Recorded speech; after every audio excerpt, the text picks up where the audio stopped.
महाभारत के महान योद्धा अर्जुन का जन्म पांडु और कुंती के यहाँ हुआ था।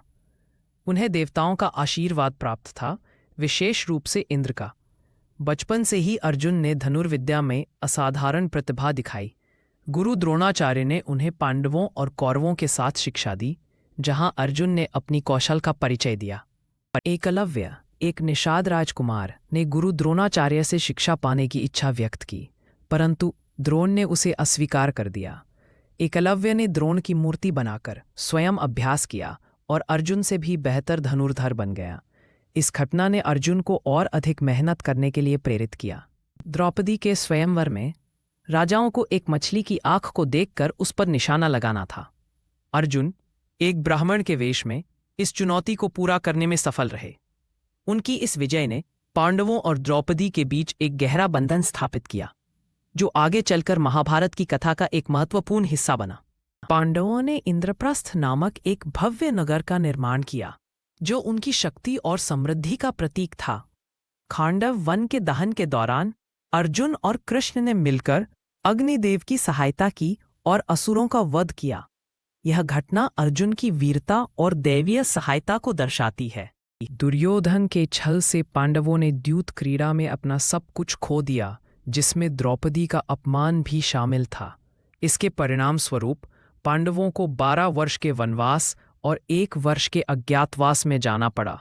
अर्जुन ने इस दौरान अपने आध्यात्मिक ज्ञान को बढ़ाया और नए अस्त्र शस्त्र प्राप्त किए। वनवास के दौरान अर्जुन ने भगवान शिव की कठोर तपस्या की। प्रसन्न होकर शिव ने उन्हें पशुपतास्त्र प्रदान किया, जो एक अजेय अस्त्र था। यह अर्जुन की भक्ति और संकल्प का प्रतीक था, जिसने उन्हें कुरुक्षेत्र युद्ध के लिए तैयार किया। कुरुक्षेत्र युद्ध के प्रारंभ में अर्जुन ने अपने ही परिजनों और गुरुओं को युद्धभूमि में देखकर मोहग्रस्त हो गए। तब कृष्ण ने उन्हें भगवद गीता का उपदेश दिया, जिसमें धर्म, कर्तव्य और मोक्ष के बारे में बताया गया। यह अर्जुन के जीवन का सबसे महत्वपूर्ण पल था। युद्ध के दौरान अर्जुन को अपने ही पितामह भीष्म के सामने लड़ना पड़ा। भीष्म अजेय थे, क्योंकि उन्हें इच्छ मृत्यु का वरदान प्राप्त था। अर्जुन ने शिखंडी की सहायता से भीष्म को परास्त किया, जो उनके लिए एक भावनात्मक और नैतिक चुनौती थी। अर्जुन और कर्ण के बीच का युद्ध महाभारत का सबसे नाटकीय और निर्णायक पल था।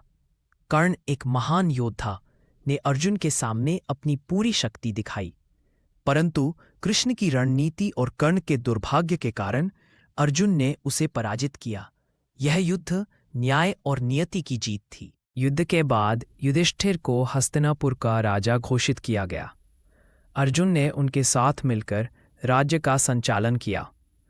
अपने जीवन के अंत में अर्जुन ने हिमालय की यात्रा की, जहां उन्होंने मोक्ष प्राप्त किया। उनकी कहानी भारतीय संस्कृति में वीरता, धर्म और भक्ति का प्रतीक बन गई।